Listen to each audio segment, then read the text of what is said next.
Manoj home কিচেনলৈ সকলোকে স্বাগতম জনাইছোঁ। আজি মই দুপৰীয়া কি বনালোঁ মই আপোনালোকৰ লগত সেইটোৱে শ্বেয়াৰ কৰিব বিচাৰিছোঁ। আৰু এই থালিখন মোৰ ইমান ভাল লগা থালিখন আৰু বহুত ভাল লাগিলে খাই পেলাই বহুত ভাল হ'ল খোৱাটো। তো সেইবাবে মই ভাবিলোঁ যে আপোনালোকৰ লগতো মই শ্বেয়াৰ কৰোঁ। আৰু তাৰ কাৰণে মই প্ৰথমতে কলডিল লৈ লৈছোঁ। কলডিলটো মই প্ৰথমতে ভালকৈ আগত মানে ওপৰৰ চেলটো খোৱা হৈ গ'ল, সেইকাৰণে এইখিনি একেবাৰে কুমলীয়া হয়। এইখিনি মই মিহিকৈ কাটি লৈছোঁ। কাটি পেলাই মই হালধি পানীত এইখিনি তিয়াই থৈ দিম। তেতিয়া মানে কি হ'ব, হালধি পানীত তিয়ালে তাৰ ৰংটো ক'লা নহয়। যিহেতু আইৰণ বহুত বেছি প্ৰচুৰ পৰিমাণে আইৰণ থাকে, তাৰ বাবে এইখিনি মানে হালধি পানীত 20 মিনিটমান মই তিয়াই থৈ দিছোঁ। তেতিয়া আৰু মানে নহয়, মানে ক'লা নপৰে। আৰু মাছৰ মাথাখিনি এই ধৰণে মই ভাজি লৈছোঁ। মই মাছৰ মাথাৰেহে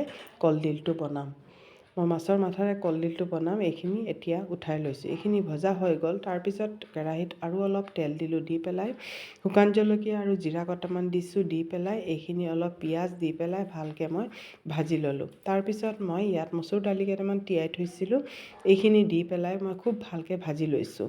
ভাজি পেলাই নিমখ আৰু নহৰু থেতালি পেলাই ইয়াত দি দিছোঁ। দি পেলাই এইখিনি ইয়াত মই এতিয়া কাটি থোৱা কলডিলখিনি ইয়াত মই দি দিছোঁ। দি পেলাই খুব ভালকৈ মই লৰাই ল'ম। তাৰপিছত মই হালধি, জিৰা, ধনিয়া আৰু জলকীয়াৰ পেষ্ট দি পেলাই এইখিনি আকৌ ভালকৈ মই লৰাই লৈছোঁ। তাৰপিছত মই অলপ পানী দিম, কাৰণ যিহেতু দাইল হয় লাগি যাব পাৰে, সেইকাৰণে মই অলপ পানী দিছোঁ। দি পেলাই ঢাকি থৈ দিলোঁ। এতিয়া চাওক, আমাৰ এইখিনি সিজি গ'লগৈ। এতিয়া মই ইয়াত যিমান দৰকাৰ ইমানখিনি পানী দি দিম। দি পেলাই মাছৰ মাথাখিনি দি দিম। দি এতিয়া এইখিনি ভালকৈ 2 মিনিটমান উতলাম। আৰু এতিয়া ইয়াত মই মান ধনিয়া দি দিছোঁ। আপোনালোকে যদি ভাবে ধনিয়া পাতো দিব পাৰে। মই মান ধনিয়া দিছোঁ। মান ধনিয়াও খুব ভাল লাগে খাবলৈ এইটো চব্জিৰ লগত। আৰু এতিয়া দি পেলাই এইখিনি আমাৰ হৈ গ'ল, এইখিনি নমাই দিলোঁ। এতিয়া মই ইয়াত শাক লৈছোঁ। ইয়াত মই লৈছোঁ আলু শাক, লাই শাক, মূলা শাক, ৰঙালাও শাক, ঢেৰ কিবাকিবি শাক ইয়াত লৈছোঁ। লৈ পেলাই এইখিনি মই ভালকৈ ধুই লৈছোঁ আৰু মিহিকৈ কাটি লৈছোঁ। কেৰাহী পাতি পেলাই তেল, জিৰা আৰু পিঁয়াজ দি পেলাই এইখিনি ভালকৈ ভাজি লৈছোঁ। আৰু পিঁয়াজৰ পাতখিনিও এই ধৰণে ইয়াৰ লগতে দি দিছোঁ। দি পেলাই এইখিনিও ভালকৈ ভাজি লৈছোঁ। আৰু ইয়াত মই আলু দিছোঁ, আলুত নিমখ দিছোঁ আৰু থেতালি লোৱা নহৰু দিছোঁ আৰু হালধি, জিৰা, ধনিয়া, জলকীয়াৰ পেষ্ট দি পেলাই এইখিনি মই ভালকৈ এবাৰ লৰাই লৈছোঁ। তেতিয়া তাৰ কেঁচা গোন্ধটো যাবগৈ। তাৰপিছত মই শাকখিনি দিছোঁ আৰু ডাঙৰ বিলাহী এটা কাটি পেলাই দি দিছোঁ। দি পেলাই এতিয়া শাকৰ পানী ওলাইছে।